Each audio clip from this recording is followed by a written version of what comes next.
ఎన్నిసార్లు చెప్పిందే నీకు తొడలు కనిపించేలాక షార్ట్లు వేసుకొని బయటికి పోవద్దని చెప్పిందా లేదా ఎన్నోసార్లు? ఆయన ఎట్లా పోయినా నువ్వు నాకు అర్థం కాదు.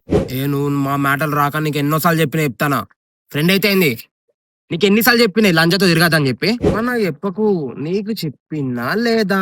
నీకు చెప్పినా లేదా? నీ ఫ్రెండ్ తో బయటికి పోకని చెప్పినా లేదా? ఎన్నిసార్లు మొత్తుకున్నా అయినా గానీ నువ్వేను అంటే చెప్పిన పిచ్చకుంటున్నా కనిపిస్తానా నీకు? నిన్న అన్ని గానం కాల్ చేసిన కదా, ఒక్క కాల్ కూడా ఎందుకు లిఫ్ట్ చేయలేదు? ఎవంతో కొనుక్కుతున్నావు?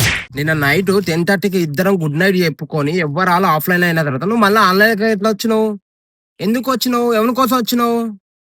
కథలు పడతానావా? వచ్చినావు నువ్వు నాకు మెసేజ్ చేయాలిగా వచ్చేదానివి. వద్దొద్దొద్దు ఈ నాటకాలు వాడకు గాని సక్క పో. ఇక దెంగే చెప్తాను కదా సక్క పో. వద్దు ఈ నాటకాలు డ్రామాలు వద్దే. పో పో సక్క పో. నాకు తిక్కరేగా నీకు మళ్ళీ చెప్తాను. ఒకసారి కిందికి రా. ఒకసారి కిందికి అయితే రాగదా. గివే కథలు పడద్దు. సక్క కిందికి రా అన్నప్పుడు కిందికి రావాలి. ఇప్పుడు నువ్వు వస్తావా నన్ను రమ్మంటావు పైకి? ఆ దా తొందరరా. నీ ఇన్స్టాగ్రామ్ పాస్వర్డ్ ఎందుకు చేంజ్ చేసినావు? చేంజ్ చేస్తే చేంజ్ చేసినావు అని నాకు చెప్పాలి కదా నువ్వు.